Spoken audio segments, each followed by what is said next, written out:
ਅੱਜ ਅਸੀਂ ਰਸਮਾਂ ਤੇ ਰਿਵਾਜਾਂ ਦੇ ਉੱਤੇ ਗੱਲ ਕਰਾਂਗੇ। ਇਹ ਰਸਮ ਤੇ ਰਿਵਾਜ ਦਾ ਤਾਲੁਕ ਇਨਸਾਨ ਦੀ ਜ਼ਿੰਦਗੀ ਦੇ ਨਾਲ ਕਿਸ ਤਰ੍ਹਾਂ ਔਰ ਕਿੱਥੋਂ ਸ਼ੁਰੂ ਹੋਇਆ।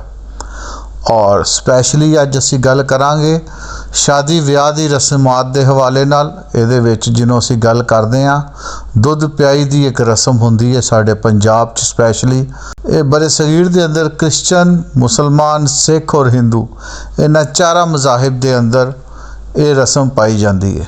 ਇਹ ਰਸਮ ਕਿਉਂ ਸ਼ੁਰੂ ਹੋਈ, ਇਹਦਾ ਮਕਸਦ ਕੀ ਸੀ ਔਰ ਇਸ ਰਸਮ ਨਾਲ ਜੁੜੀ ਇੱਕ ਕਹਾਣੀ ਦੇ ਉੱਤੇ ਅੱਜ ਅਸੀਂ ਗੱਲ ਕਰਾਂਗੇ। अस्सलामु अलैकुम वरहमतुल्लाहि वबरकातुहू।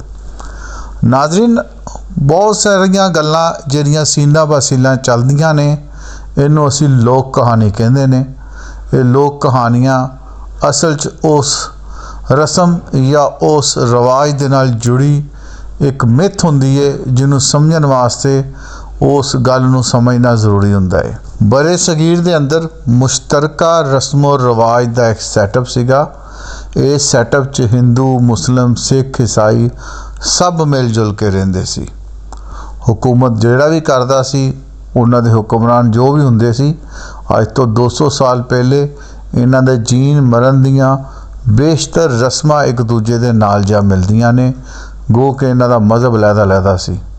इस तरह दुध प्याई दी एक रस्म हुंदी है, जिहड़ा दुल्हा जनों अपने ससुराल आंदा है दुल्हन नूं ਵਿਆਹਣ वास्ते, तो लड़के वाले लड़की वाले दे घर जिन्हों पहली दफ़ा जाते हैं तो उन्होंने घर बिठा के लड़की वाले एक ख़ास किस्म का बर्तन जिन्हों बहुत अच्छे तरीके नाल सजाया जाता सी, उहदे अंदर मिक्स रबड़ी दुध या ऐसा दुध जिहदे अंदर मुख्तलिफ मेवाजात पाए हुंदे सी, उन्होंने पिलाया जाता सी और उन्हां खातर तवादा की जाती सी।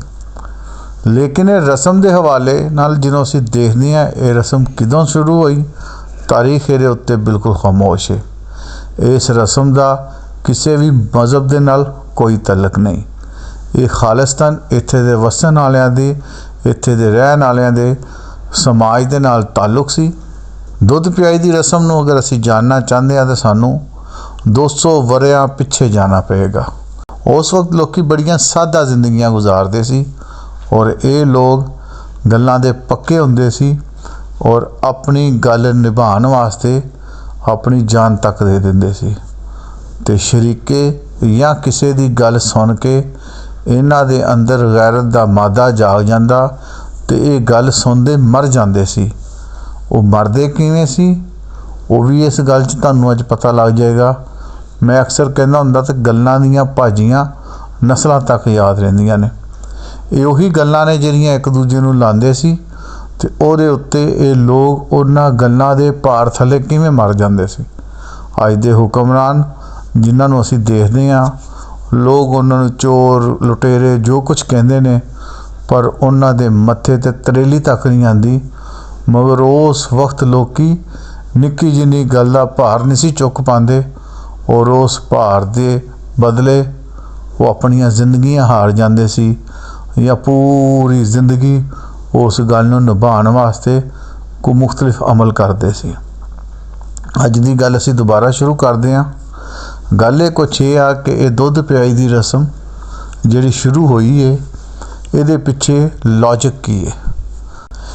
इस रस्म के हवाले नाल अगर देखिए तो असीं पंजाबी किसी नूं दुआ जिन्हों देंदे ना, तो असीं कहंदे रब तैनूं धी पुत्तर दे घर दा दुध शक्कर देण तो मुराद ये सी कि तेरे घर खुशहाली होवे, तेरे कोल अपना रकबा होवे, तू खुद वांदा होवे और तू अपनी सालाना फसल इकट्ठी करके तू खुद उहदे विचों अपनी शक्कर भी बनांदा होवे, गंदम भी बनांदा होवे ते अपनी जरूरतां भी पूरीआं करदा होवे। ते दूजी जिहड़ी जरूरत इंसान दी सीगी ओहदी कुकिंग दे मसाइल वास्ते घी सी या दुध सी, ਉਹਦੇ वास्ते रब नूं ਉਹਦੇ घर दीयां अपनियां लवेरियां दवे। इस तरह इस मामला दे विच ਉਹਦੇ उत्ते अगली रहमत जिहड़ा अल्लाह कोलों असीं मंगी दी सी, ਉਹ ਕਹਿੰਦੇ ਸੀ कि अल्लाह तैनूं धी पुੱਤ दवे, तैनूं भाग लगन, तेरी नस्ल अगे चले। ये गल्लां ਜਿਹੜੀਆਂ पुराने वक्तां दे विच बजुर्गां ने कीतियां सीगीਆਂ, बड़ियां वक्तां दे बाद ये रिजल्ट कड्ढे होए सीगे। ते घर दे धी पुੱਤ, घर दी शक्कर, घर का घ्यो, ये एज ए खुशहाली की निशानी सी। इस तरह जिन्हों कोई दूल्हा अपने ससुराल पहले दिन बरात के नाल आंदा तो दुल्हन वाले उन्होंने अपने घर इनवाइट करते और जिन्हों इनवाइट करते उन्होंने उत्थे अपने घर बुला के लड़कियां वाले उन्होंने सलामियां पाते, दूल्हे नूं ਉਹਦੇ इस्तकबाल करते तो दूल्हे दीयां ਜਿਹੜੀਆਂ ਸਾਲੀਆਂ ਹੁੰਦੀਆਂ ਜਾਂ ਉਹਦੀ ਘਰ ਵਾਲੀ ਦੀਆਂ ਭਤੀਜੀਆਂ ਭਾਣਜੀਆਂ ਹੁੰਦੀਆਂ ਉਹਦੇ ਵਾਸਤੇ ਖਾਸ ਕਿਸਮ ਦਾ ਦੁੱਧ ਤਿਆਰ ਕਰਦੀਆਂ और उस दुध दे विच रंग बिरंगे मेवाजात होंदे और बहुत किशमिश होंदी ਉਹਦੇ ਵਿੱਚ हर किस्म दी चीज़ां डाल के वो दुध तैयार किया जाता और उसनूं जिस बर्तन च दुध पेश किया जाता उन्होंने दुल्हन वांगू सजाया जाता। वो दुल्हे दी उस घर दे अंदर एंट्री दे दौरान पहली वो तवाज़ा होंदी जिहड़ी दुध ना की जाती। दुध भी सब मज़ाहिब के अंदर बड़ी अहमियत और रुतबे के नाल देखा जाता है। हिंदू मज़हब के लोग दुध के हवाले ना शिव जी नूं दुध के नाल धोंदे ने, एक खास पत्थर हुंदा है नहलांदे आ। इस तरह सिख मज़हब के लोग जिहड़े ने गुरुद्वारियां दे अंदर दुध की बनाई हुई खीर नूं तकसीम करते हैं। जद या मुसलमान ने जिहड़े वो खीर बना के किसी की तवाज़ा करन वास्ते तकसीम करते हैं। साडे ईद वियाह और हर खुशी के मौके ते स्वीट डिश लाजमी होंदी है और स्वीट डिश का ताल्लुक दुध के नाल है। तो दुध इस वास्ते पिया जाता है कि दुध के मतलब कहा जाता है कि दुध रब का खालस नूर है, क्योंकि प्योरली ये अल्लाह दे दिती हुई नेमत जो सब तो वड्डी नेमत है जिहदे विच किसी भी किस्म की आमेजिश नहीं होंदी। तो लिहाजा सब तो पहले दुध के नाल उस बंदे की तवाज़ा की जाती है। उस तो बाद उस दुल्हे नूं कहा जाता है कि हुण इन्हां बच्चियां नूं जिन्हां ने तैनूं दुध पियाया इहनूं इनाम दे।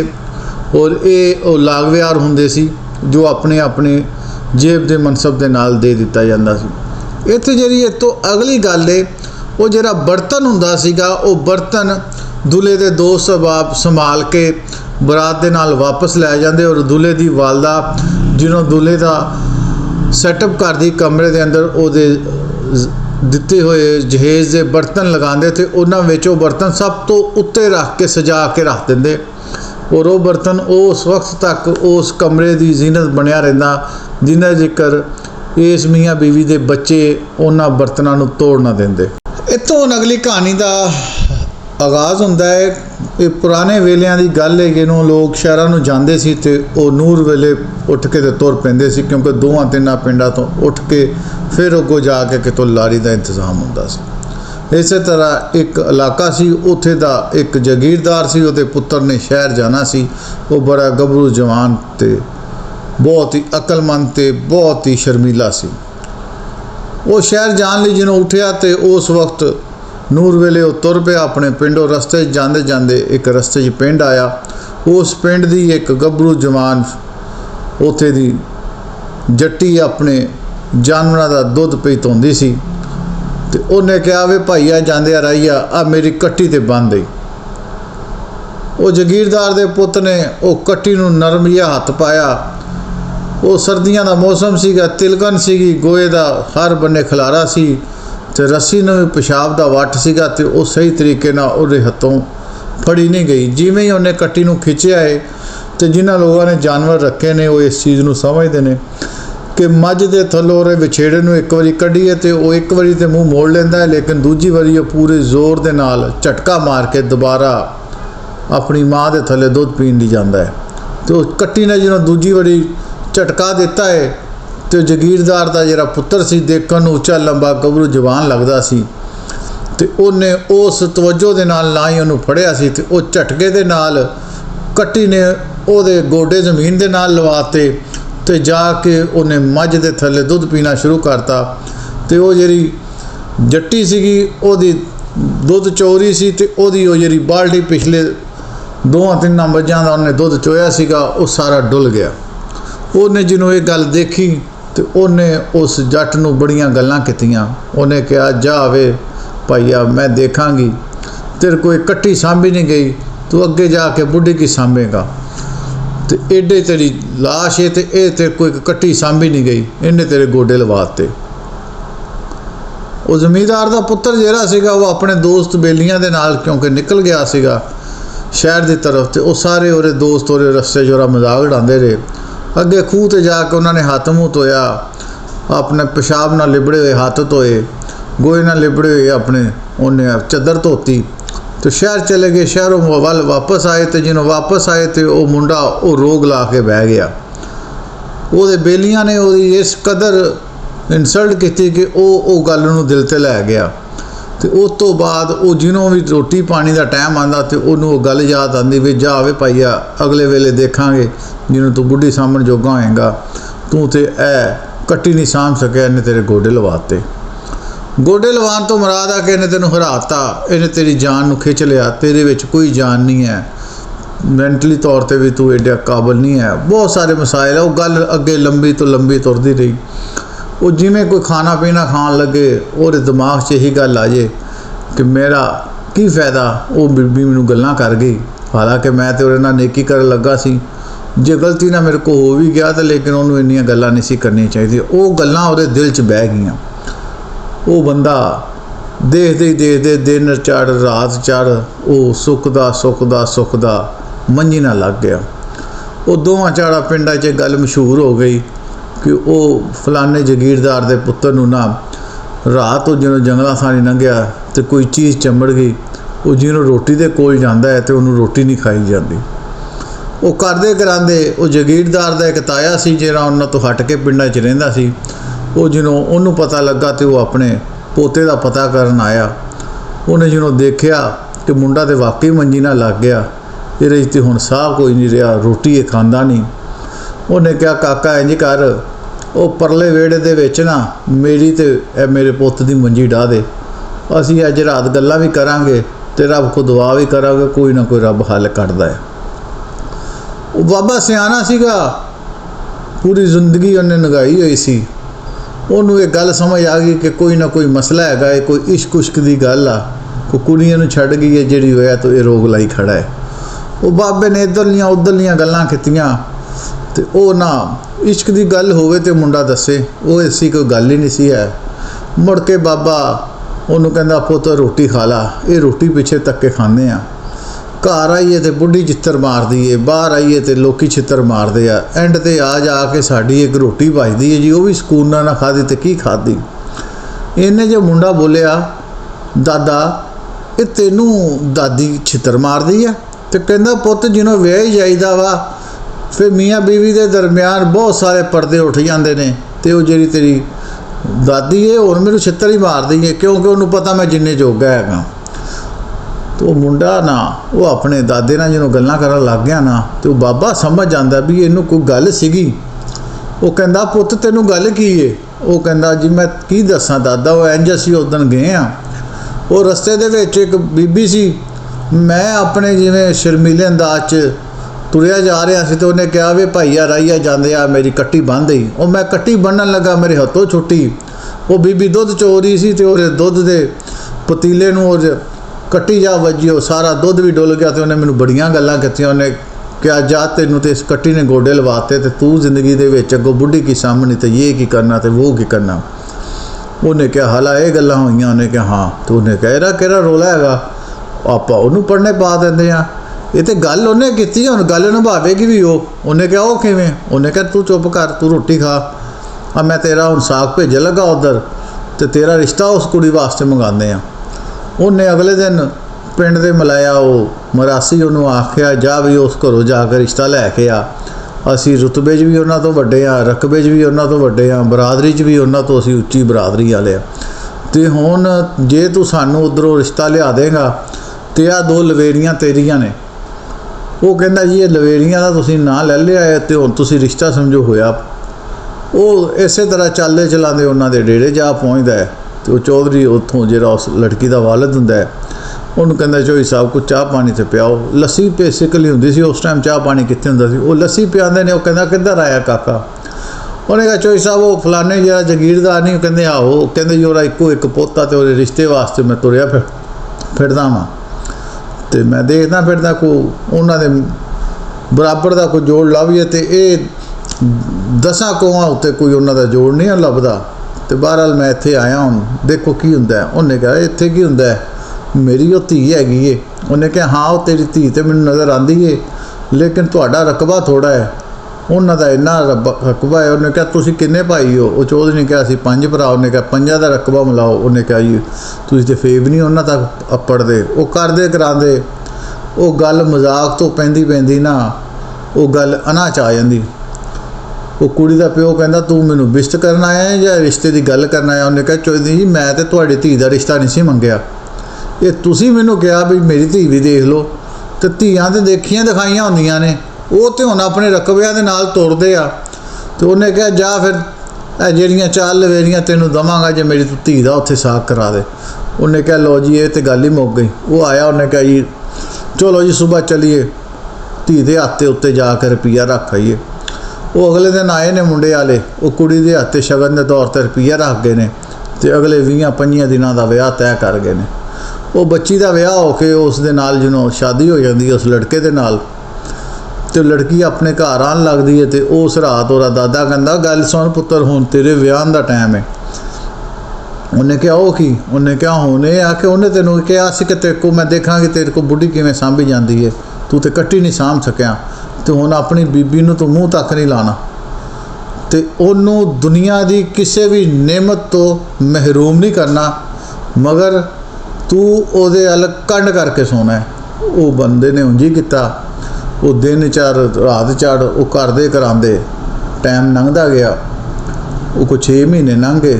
ਉਹ ਹੁਣ ਕੁੜੀ ਸੁੱਕਣੇ ਪੈ ਗਈ ਕਿ ਮੇਰੇ ਬੰਦੇ 'ਤੇ ਕੀ ਮਸਾਇਲ ਹੈ, ਮੇਰੇ ਵੱਲ ਮੂੰਹ ਨਹੀਂ ਕਰਦਾ, ਵੱਲਾ ਵਾਲਾ ਮੇਰੇ ਕੀ ਮਸਾਇਲ ਆ ਕੀ ਨਹੀਂ ਮਸਾਇਲ।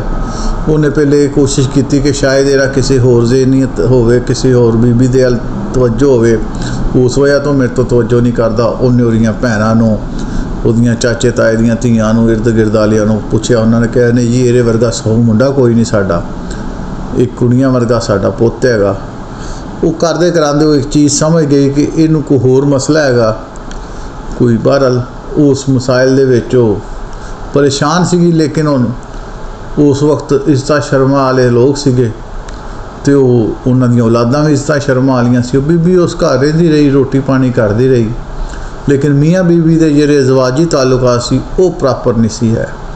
ਬਾਕੀ ਮਸਾਇਲ ਉਹਨਾਂ ਦੇ ਠੀਕ ਸੀਗੇ, ਖਾਣ ਪੀਣ ਵੱਲੋਂ ਠੀਕ ਸੀ, ਲੇਕਿਨ ਇਸ ਗੱਲ ਦਾ ਉਸ ਔਰਤ ਦੇ ਉੱਤੇ ਇੰਨਾ ਅਸਰ ਹੋਇਆ ਕਿ ਉਹ ਜ਼ਹਿਨੀ ਤੌਰ 'ਤੇ ਡਿਪਰੈਸ਼ਨ ਦਾ ਸ਼ਿਕਾਰ ਹੋ ਗਈ। ਔਰ ਇਸ ਮਸਾਇਲ ਨੂੰ ਉਹ ਦੇਖ ਰਹੀ ਸੀ ਹੁਣ ਮੈਂ ਕੀ ਕਰਾਂ। ਇੰਨੇ 'ਚ ਹੁੰਦਾ ਹੈ ਕਿ ਉਹਦੀ ਛੋਟੀ ਭੈਣ ਦਾ ਵਿਆਹ ਹੁੰਦਾ ਹੈ ਅਤੇ ਉਹਦੇ ਪਿੰਡੋਂ ਨਾਈ ਆ ਕੇ ਸੱਦਾ ਦਿੰਦਾ ਹੈ ਕਿ ਤੁਹਾਡੇ ਘਰ ਵਿਆਹ ਲੈ ਕੇ ਆਇਆ, ਮੈਨੂੰ ਦੱਸੋ ਵੀ ਇਹ ਤੁਹਾਡੀ ਜਿਹੜੀ ਨੂੰਹ ਹੈ ਇਹਦੀ ਛੋਟੀ ਧੀ ਦਾ ਵਿਆਹ ਹੈ। ਉਹਨਾਂ ਨੇ ਕਿਹਾ ਠੀਕ ਹੈ ਜੀ ਅਸੀਂ ਵਿਆਹ 'ਤੇ ਜਾਵਾਂਗੇ ਅਤੇ ਤੂੰ ਟੈਨਸ਼ਨ ਨਾ ਲੈ, ਅਤੇ ਇਹ ਤੂੰ ਸਾਡੇ ਘਰ ਲੈ ਕੇ ਆਇਆ ਸੁਣਾ, ਅਤੇ ਇਹ ਤੂੰ ਲਵੇਰੀ ਲੈ ਆ ਸਾਡੇ ਵੱਲੋਂ, ਇਹ ਤੈਨੂੰ ਨਾਮ ਹੈ। ਉਹ ਮੱਝ ਖੋਲ੍ਹ ਕੇ ਲੈ ਜਾਂਦਾ ਹੈ ਅਤੇ ਉਹ ਪਿੰਡਾਂ ਦੇ ਵਿੱਚ ਐਲਾਨ ਕਰਦਾ ਜਾਂਦਾ ਹੈ ਕਿ ਚੌਧਰੀ ਦੇ ਜਿਹੜੇ ਨਾ ਜਗੀਰਦਾਰ ਦੇ ਪੁੱਤਰ ਦੀ ਸਾਲੀ ਦਾ ਵਿਆਹ ਹੈ ਅਤੇ ਮੈਂ ਸੱਦਾ ਦੇਣ ਆਇਆ ਅਤੇ ਇਹ ਉਹਨਾਂ ਨੇ ਮੈਨੂੰ ਜਿਹੜਾ ਨਾ ਇਨਾਮ ਦਿੱਤਾ ਹੈ।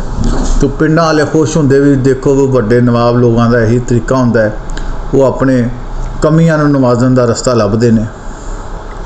ਲੇਕਿਨ ਇਸ ਮਾਮਲੇ ਦੇ ਵਿੱਚ ਉਹ ਲੜਕੀ ਜਿਹੜੀ ਹੁੰਦੀ ਹੈ ਨਾ ਉਹ ਆਪਣੇ ਜਿਹੜੇ ਪਿੰਡੋਂ ਆਏ ਹੋਏ ਉਹ ਮਰਾਸੀ ਜਾਂ ਉਹ ਨਾਈ ਨੂੰ ਕਹਿੰਦੀ ਹੈ ਚਾਚਾ ਮੇਰੀ ਗੱਲ ਸੁਣ, ਇਹ ਮੇਰੀ ਕੁੱਜੀ ਲੈ ਜਾ, ਇਹ ਮੇਰੀ ਮਾਂ ਨੂੰ ਜਾਂ ਮੇਰੀ ਦਾਦੀ ਨੂੰ ਦੇ ਦੇ। ਇਹ ਕੁੱਜੀ ਉਹੀ ਸੀ ਜਿਸ 'ਚ ਉਹਨਾਂ ਨੇ ਉਹ ਬੱਚੀ ਨੂੰ ਰੁਖਸਤੀ ਦੇ ਟਾਈਮ ਦੁੱਲੇ ਨੂੰ ਦੁੱਧ ਪਿਲਾਇਆ ਸੀ। ਉਹ ਬੜੀ ਸਜਰੀ ਸਵਰੀ ਉਸੇ ਤਰ੍ਹਾਂ ਉਹਨੇ ਉਹਨੂੰ ਦੇ ਦਿੱਤੀ।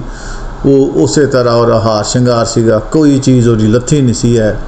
ਉਹ ਉਂਝ ਹੀ ਉਹਨੇ ਆਪਣੇ ਉਸ ਨਾਈ ਨੂੰ ਦਿੱਤੀ ਕਿ ਮੇਰੀ ਮਾਂ ਨੂੰ ਦੇ ਦੇ। ਉਹ ਨਾਈ ਜਿਹਨੂੰ ਲੈ ਕੇ ਘਰ ਆਇਆ ਅਤੇ ਉਹਦੀ ਦਾਦੀ ਅਤੇ ਉਹਦੀ ਮਾਂ ਨੇ ਜਿਹਨੂੰ ਦੇਖਿਆ ਉਹ ਤਾਂ ਰੋਣ ਪਿੱਟਣ ਡੈ ਪਈਆਂ। ਉਹਨਾਂ ਦੇ ਮਾਂ ਪਿਓ ਨੇ ਕਿਹਾ ਉਹ ਇਹ ਕੀ ਹੋਇਆ? ਉਹਨਾਂ ਨੇ ਕਿਹਾ ਹੁਣ ਤੁਹਾਨੂੰ ਕੀ ਦਸੀਏ, ਜਿਹੋ ਜਿਹੀ ਧੀ ਤੋੜੀ ਸੀ ਉਹੋ ਜਿਹੀ ਬੈਠੀ ਏ। ਉਹ ਮੁੰਡਾ ਹੀ ਨਾ ਮਰਦ ਨਿਕਲਿਆ ਸੀ, ਆਪਣੀ ਧੀ ਦਾ ਜਿਹੜਾ ਨਾ ਘਰ ਖਰਾਬ ਕਰ ਲਿਆ। ਉੱਥੇ ਦੇ ਸਿਆਣੇ ਬੰਦੇ ਬਹਿ ਗਏ, ਉਹਨਾਂ ਨੇ ਕਿਹਾ ਗੱਲ ਇਹ ਆ ਜੀ ਹੁਣ ਫਿਲਹਾਲ ਤਾਂ ਇਸ ਧੀ ਦਾ ਵਿਆਹ ਵੇ ਅਤੇ ਇਸ ਵਿਆਹ ਦੇ ਉੱਤੇ ਅਸੀਂ ਪਿਛਲੇ ਮਸਾਇਲ ਨਾ ਛੇੜੀਏ। ਉਹਨਾਂ ਨੇ ਆਉਣਾ ਵਾ, ਧੀ ਆਏਗੀ, ਉਹਦੇ ਨਾਲ ਬਹਿ ਕੇ ਤਸੱਲੀ ਨਾਲ ਗੱਲ ਕਰਾਂਗੇ ਅਤੇ ਫਿਰ ਉਸ ਤੋਂ ਬਾਅਦ ਇਹਦਾ ਫੈਸਲਾ ਕਰਾਂਗੇ। ਉਹਨਾਂ ਨੇ ਕਿਹਾ ਠੀਕ ਹੈ। ਉਧਰੋਂ ਜਗੀਰਦਾਰ ਨੇ ਆਪਣੇ ਪੁੱਤਰ ਨੂੰ ਕਿਹਾ ਪੁੱਤ ਤੂੰ ਆਪਣੇ ਸਾਲਿਆਂ ਸਹੁਰਿਆਂ ਵੱਲ ਪਹਿਲੀ ਵਾਰੀ ਵਿਆਹ ਚੱਲਾ ਹੈ ਅਤੇ ਕੋਈ ਐਸੀ ਗੱਲ ਨਾ ਹੋਵੇ ਜਿਹਦੇ 'ਚ ਸਾਡੀ ਪੱਗ ਥੱਲੇ ਲਵੇ। ਅਤੇ ਉਹਨਾਂ ਨੇ ਆਪਣੀ ਨੂੰਹ ਨੂੰ ਹਰ ਤਰ੍ਹਾਂ ਦਾ ਕੱਪੜਾ ਲੀਰਾ ਜ਼ੇਵਰ ਦੇ ਕੇ ਭੇਜਿਆ ਕਿ ਇਹ ਤੂੰ ਆਪਣੀ ਜਾ ਕੇ ਭੈਣ ਨੂੰ ਤੋਹਫੇ 'ਚ ਦੇਣਾ ਹੈਗਾ। ਉਹ ਜਿਹਨੂੰ ਇਸ ਤਰ੍ਹਾਂ ਚੱਲਦੇ ਚੱਲਦੇ ਆਉਂਦੇ ਆ, ਰਾਤ ਨੂੰ ਉਹ ਫਿਰ ਤੁਰਦੇ ਆਪਣੇ ਘਰੋਂ, ਤੇ ਰਸਤੇ 'ਚ ਉਹਨਾਂ ਨੂੰ ਸ਼ੇਰ ਪੈ ਜਾਂਦਾ ਹੈ। ਉਹ ਜਿਹਨੂੰ ਸ਼ੇਰ ਪੈਂਦਾ ਹੈ ਤੇ ਉਹ ਜਿਹੜਾ ਉਹਦਾ ਹਸਬੈਂਡ ਹੁੰਦਾ ਹੈ, ਉਹ ਆਪਣੀ ਬੀਵੀ ਨੂੰ ਕਹਿੰਦਾ ਵੀ ਤੂੰ ਇਸ ਦਰਖਤ ਦੀ ओर ਪਰੇ ਹੋ ਜਾ, ਇਹਦਾ ਮੈਂ ਮੁਕਾਬਲਾ ਕਰਾਂ। ਉਹ ਸ਼ੇਰ ਨਾਲ ਮੁਕਾਬਲਾ ਕਰਦਾ ਹੈ ਤੇ ਮੁਕਾਬਲਾ ਕਰਕੇ ਸ਼ੇਰ ਨੂੰ ਮਾਰ ਦਿੰਦਾ ਹੈ। ਤੇ ਸ਼ੇਰ ਨੂੰ ਮਾਰਨ ਤੋਂ ਬਾਅਦ ਅਗਲੇ ਖੂਹ 'ਤੇ ਜਾ ਕੇ ਹੱਥ ਪੈਰ ਧੋਂਦਾ ਹੈ। ਉਹ ਜਿਹੜੇ ਖੂਨ ਨਾਲ ਲਿਬੜੇ ਹੋਏ ਕੱਪੜੇ ਹੁੰਦੇ ਉੱਥੇ ਹੀ ਲਾ ਕੇ ਸੁੱਟ ਦਿੰਦੇ ਨੇ, ਤੇ ਅੱਗੋਂ ਨਵਾਂ ਤੁਰਨ ਲੱਗਾ ਹੈ। ਤੇ ਉਹ ਆਪਣੀ ਘਰ ਵਾਲੀ ਨੂੰ ਕਹਿੰਦਾ ਹੈ, ਜੇ ਤੂੰ ਜਾ ਕੇ ਪਿੰਡ 'ਚ ਜਾਂ ਆਪਣੇ ਮਾਂ ਪਿਓ 'ਚੋਂ ਕਿਸੇ ਨੂੰ ਦੱਸਿਆ ਕਿ ਮੈਂ ਸ਼ੇਰ ਮਾਰਿਆ ਰਸਤੇ 'ਚ, ਤੇ ਮੈਂ ਤੇਰੀ ਧੌਣ ਲਾ ਦੇਣੀ ਇਸੇ ਤਲਵਾਰ ਨਾਲ। ਉਹ ਬੀਬੀ ਹੋਰ ਡਰ ਜਾਂਦੀ ਹੈ ਕਿ ਮੈਂ ਤੇ ਇਹਦੇ ਨਾਲ ਸ਼ਾਦੀ ਕੀਤੀ ਏ ਤੇ ਇਹਨੇ ਮੈਨੂੰ ਬਚਾ ਵੀ ਲਿਆ ਸ਼ੇਰ ਤੋਂ, ਤੇ ਹੁਣ ਜੇ ਮੈਂ ਦੱਸਾਂਗੀ ਤੇ ਇਹਨੇ ਮੇਰੀ ਧੌਣ ਲਾ ਦੇਣੀ ਹੈ। ਇਹ ਤੇ ਮੈਨੂੰ ਮੈਂਟਲੀ ਪਾਗਲ ਜਿਹਾ ਲੱਗਦਾ ਹੈ। ਤੇ ਉਹ ਡਰੀ ਸਹਿਮੀ ਉਹਦੇ ਨਾਲ ਆਪਣੇ ਘਰ ਤੱਕ ਜਾਂਦੀ ਹੈ। ਕਹਿੰਦੀ ਮੈਂ ਆਪਣੇ ਘਰ ਤੇ ਜਾਵਾਂ, ਇਹਦਾ ਫਿਰ ਮੈਂ ਇਲਾਜ ਕਰਦੀ ਉੱਥੇ ਜਾ ਕੇ। ਬਹਰਹਾਲ ਜਦੋਂ ਘਰ ਪਹੁੰਚਦੀ ਹੈ ਤੇ ਉਹ ਆਪਣੀ ਦਾਦੀ ਨੂੰ, ਮਾਂ ਨੂੰ ਦੱਸਦੀ ਹੈ ਕਿ ਮੇਰੇ ਬੰਦੇ ਦਾ ਮੇਰੇ ਨਾਲ ਕੋਈ ਅੱਛਾ ਬਿਹੇਵੀਅਰ ਨਹੀਂ ਹੈ, ਖਾਣ ਪੀਣ ਵੱਲੋਂ ਤੇ ਕੋਈ ਮਸਲਾ ਨਹੀਂ, ਬਾਕੀ ਉਹਦਾ ਮੇਰੇ ਨਾਲ ਤਾਲੁਕਾਤ ਅੱਛੇ ਨਹੀਂ ਹੈ। ਉਹਦੇ ਮਾਂ ਪਿਓ ਕਹਿੰਦੇ ਅੱਛਾ ਕੋਈ ਨਹੀਂ ਪੁੱਤ, ਹੁਣ ਇਹਦਾ ਕਰਦੇ ਹਾਂ, ਫਿਲਹਾਲ ਆਪਣਾ ਨਾ ਤੇਰੀ ਛੋਟੀ ਧੀ ਨੂੰ ਤੋਰੀਏ। ਉਹ ਇੰਨੇ 'ਚ ਉਹਨਾਂ ਨੂੰ ਨਾ ਉਹ ਲੋਕੀ ਕਹਿੰਦੇ ਜੀ ਨਵਾਂ ਪ੍ਰਾਹੁਣਾ ਆਇਆ, ਤੇਰੀ ਮੰਜੀ ਕਿੱਥੇ ਡਾਈਏ। ਉਹ ਚੌਧਰੀ ਕਹਿੰਦਾ ਇਹਨੂੰ ਮੰਜਾ ਲੈ, ਉਹ ਜਿਹੜਾ ਹਵੇਲੀ ਹੈ ਨਾ ਉੱਥੇ ਜਾ ਡਾਓ। ਉੱਥੇ ਮੱਛਰ ਲੜੇ, ਨਾ ਜਾਨਵਰ ਸੌਣ ਦੇਣ, ਕਿਤੇ ਸਮੈਲ ਆਵੇ, 100 ਮਸਾਇਲ। ਉਹ ਕਹੇ ਚੰਗਾ ਮੈਂ ਇਹਨਾਂ ਦਾ ਜਵਾਈ ਆਇਆ, ਇਹਨਾਂ ਨੇ ਮੈਨੂੰ ਮੱਝਾਂ ਦੀ ਖੁਰਲੀਆਂ ਨਾਲ ਬੰਨ੍ਹਤਾ। ਬਾਹਰ ਰਾਤ ਲੰਘੀ, ਦਿਨ ਚੜ੍ਹਿਆ, ਬਰਾਤ ਆਈ। ਉਹ ਅਗਲੇ ਘਰ ਵਾਲੇ ਨਵੀਂ ਕੁੜੀ ਲੈ ਕੇ ਅਗਲੇ ਘਰ ਚਲੇ ਗਏ। ਅਗਲੇ ਦਿਨ ਉਹ ਕੁੜੀ ਵਾਪਸ ਮੁਕਲਾਵੇ ਜਿਹਨੂੰ ਆਉਂਦੀ ਏ, ਤੇ ਸਾਰੀਆਂ ਕੁੜੀਆਂ ਆਪਸ 'ਚ ਬਹਿ ਕੇ ਗੱਲਾਂ ਕਰਦੀਆਂ। ਤੇ ਉਹ ਕਹਿੰਦੀ ਸੁਣਾ, ਉਹ ਕਹਿੰਦੀ ਮੇਰੇ ਬੰਦੇ ਨੇ ਰਾਤੀ ਸ਼ੇਰ ਮਾਰਿਆ। ਉਹ ਜਿਹੜੀ ਉਹਦੀ ਵੱਡੀ ਭੈਣ ਸੀ, ਉਹ ਜਦੋਂ ਗੱਲ ਸੁਣਦੀ ਏ ਤੇ ਉਹ ਤੇਰਾ ਕੋਲ ਹੋ ਜਾਂਦੀ ਏ। ਤੇ ਉੱਥੇ ਸਿਆਣੀਆਂ ਬੀਬੀਆਂ ਨੂੰ ਕਹਿੰਦੀ ਹੈ ਕੀ ਕਹਿ ਰਹੀ ਆ। ਉਹ ਕਹਿੰਦੇ ਪੁੱਤ ਕੀ ਕਹਿਣਾ ਹੈ। ਉਹ ਕੱਲ੍ਹ ਜਦੋਂ ਇਹ ਆਪਣੇ ਕਮਰੇ 'ਚ ਗਈ ਏ, ਤੇਰਾ ਮੀਆਂ ਆਇਆ ਹੈ ਤੇ ਇਹਨਾਂ ਦੇ ਕਮਰੇ 'ਚ ਇੱਕ ਚੂਹਾ ਵੜ ਗਿਆ ਹੈ, ਤੇ ਉਹਨੇ ਛਿੱਤਰ ਮਾਰ ਕੇ ਪਹਿਲੇ ਹੀ ਨਿਸ਼ਾਨੇ ਨਾਲ ਚੂਹਾ ਮਾਰਤਾ ਹੈ। ਤੇ ਉਹਦੀ ਹਿੰਮਤ ਔਰ ਬਹਾਦਰੀ ਔਰ ਨਿਸ਼ਾਨੇ ਤੋਂ ਇਹ ਇੰਨੀ ਮੁਤਾਸਰ ਹੋਈ ਹੈ, ਤੇ ਉਹ ਹੁਣ ਕਹਿ ਰਹੀ ਹੈ ਕਿ ਮੇਰਾ ਬੰਦਾ ਬੜਾ ਗੁੱਸੇ ਵਾਲਾ ਹੈ, ਕਿਉਂਕਿ ਉਹਨੇ ਮੇਰਾ ਮੂੰਹ ਦੇਖਣਾ ਸੀਗਾ ਤੇ ਮੇਰੇ ਮੂੰਹ ਦੇਖਣ ਵਾਸਤੇ ਘੁੰਡ ਚੁੱਕਣਾ ਸੀ, ਤੇ ਚੂਹਾ ਆਇਆ ਨੇ ਇਹਨੂੰ ਮਾਰਤਾ। ਲਿਹਾਜ਼ਾ ਇਹ ਆਪਣੇ ਮਸਾਇਲ ਦੇ ਵਿੱਚ ਕੋਈ ਮਸਲਾ ਆ ਜਾਏ ਤੇ ਉਹ ਪਹਿਲੇ ਮਸਲਾ ਜਿਹੜਾ ਨਾ ਹੱਲ ਕਰਨ ਵਾਸਤੇ ਬੜਾ ਜੋਸ਼ੀਲੇ ਅੰਦਾਜ਼ ਨਾਲ ਐਕਟ ਕਰਦਾ ਹੈਗਾ, ਗੁੱਸੇ ਵਾਲਾ ਹੈਗਾ, ਆਪਣੇ ਪਸੰਦ ਦੀ ਗੱਲ ਦੇ ਖਿਲਾਫ ਬੜਾ ਗੁੱਸਾ ਦਿੰਦਾ ਹੈਗਾ। ਤੇ ਉਹ ਹੁਣ ਉਹਦੀਆਂ ਤਾਰੀਫਾਂ ਕਰ ਰਹੀ ਹੈ। ਤੇ ਉਹ ਆਪਣੀ ਦਾਦੀ ਨੂੰ ਕਹਿੰਦੀ ਏ, ਦਾਦੀ ਮੇਰੇ ਨਾਲ ਵੀ ਇੱਕ ਮਸਲਾ ਹੋਇਆ ਹੈ। ਕਹਿੰਦੀ ਪੁੱਤ ਉਹ ਕੀ ਹੋਇਆ। ਕਹਿੰਦੀ ਦਾਦੀ ਉਹ ਉਸ ਦਿਨ ਨਾ ਜਿਸ ਦਿਨ ਅਸੀਂ ਆਏ ਹਾਂ ਤੇ ਰਸਤੇ 'ਚ ਸਾਨੂੰ ਸ਼ੇਰ ਮਿਲ ਪਿਆ, ਤੇ ਇਹਨੇ ਮੇਰੀ ਜਾਨ ਬਚਾਉਂਦੇ ਹੋਏ ਮੈਨੂੰ ਉਸ ਟਾਹਲੀ ਦੇ ਪਿੱਛੇ ਖਿਲਾਰ ਕੇ ਸ਼ੇਰ ਨੂੰ ਮਾਰਿਆ ਹੈ। ਤੇ ਜਿਹਨੂੰ ਸ਼ੇਰ ਨੂੰ ਇਹਨੇ ਮਾਰਤਾ ਹੈ, ਫਿਰ ਇਹਨੇ ਰਸਤੇ 'ਚ ਕੱਪੜੇ ਲਾ ਕੇ ਸੁੱਟ ਦਿੱਤੇ ਨੇ, ਹੱਥ ਮੂੰਹ ਧੋਤਾ ਹੈ, ਤੇ ਫਿਰ ਇਹ ਅੱਗੇ ਚੱਲ ਕੇ ਤੁਹਾਡੇ ਵੱਲ ਆਇਆ ਹੈ। ਤੇ ਨਾਲ ਇਹਨੇ ਆਖਿਆ ਜੇ ਤੂੰ ਉਹਨਾਂ ਨੂੰ ਦੱਸਿਆ ਨਾ ਕਿ ਮੈਂ ਸ਼ੇਰ ਮਾਰਿਆ ਤੇ ਮੈਂ ਤੇਰੀ ਧੌਣ ਲਾ ਦੇਣੀ। ਉਹ ਦਾਦੀ ਉਹਦੀ ਸਿਆਣੀ ਸੀ। ਉਹ ਕਹਿੰਦੀ ਪੁੱਤ ਗੱਲ ਹੁਣ ਜਿਹੜੀ ਹੈ ਨਾ ਅਸਲ ਤੂੰ ਅੱਜ ਦੱਸੀ ਏ। ਉਹਨੇ ਕਹੀ ਉਹ ਕੀ। ਉਹਨੇ ਕਿਹਾ ਤੇਰਾ ਜਿਹੜਾ ਮੀਆਂ ਹੈ ਨਾ ਉਹਨੂੰ ਤੇਰੇ ਤੋਂ ਕੋਈ ਨਾਰਾਜ਼ਗੀ ਹੈ, ਉਹ ਜੀ ਜਾਨ ਦੇ ਹਵਾਲੇ ਨਾਲ ਬਿਲਕੁਲ ਸਹੀ ਹੈਗਾ। ਉਹਨੇ ਤੇਰੇ ਖਾਣ ਪੀਣ ਦਾ ਵੀ ਪੂਰਾ ਖਿਆਲ ਰੱਖਿਆ। ਤੇਰੀ ਭੈਣ ਦੇ ਵਿਆਹ 'ਤੇ ਆਇਆ, ਉਹਨੇ ਹਰ ਤਰ੍ਹਾਂ ਦਾ ਤੇਰੇ ਨਾਲ ਸਿਸਟਮ ਸਹੀ ਕੀਤਾ। ਉਹਨੇ ਤੈਨੂੰ ਸਮਾਨ ਦਿੱਤਾ, ਐਸ ਤੇਰੀ ਭੈਣ ਵਾਸਤੇ ਜ਼ੇਵਰ ਦਿੱਤੇ, ਕੱਪੜੇ ਦਿੱਤੇ, ਪੂਰੇ ਤਰੀਕੇ ਨਾਲ ਆਇਆ। ਪੈਸਿਆਂ ਵੱਲੋਂ ਵੀ ਮਾਰਾ ਨਹੀਂ ਹੈ, ਜਾਨ ਵੱਲੋਂ ਵੀ ਐਡਾ ਤਗੜਾ ਕਿ ਸ਼ੇਰ ਮਾਰ ਦਿੰਦਾ ਹੈਗਾ। ਹੁਣ ਉਹਦੇ ਦਿਲ ਦੇ ਵਿੱਚ ਐਸੀ ਕਿਹੜੀ ਗੱਲ ਹੈ ਜਿਹੜੀ ਵਜ੍ਹਾ ਤੋਂ ਤੈਨੂੰ ਮੂੰਹ ਨਹੀਂ ਲਾਉਂਦਾ, ਤੇ ਤੇਰੇ ਨਾਲ ਉਹਨੇ ਵਿਆਹ ਵੀ ਕੀਤਾ ਹੈਗਾ। ਇਹ ਉਸ ਨੂੰ ਹੀ ਪਤਾ ਹੈ, ਹੁਣ ਇਹਦਾ ਹੱਲ ਵੀ ਉਹੀ ਕੱਢੇਗਾ।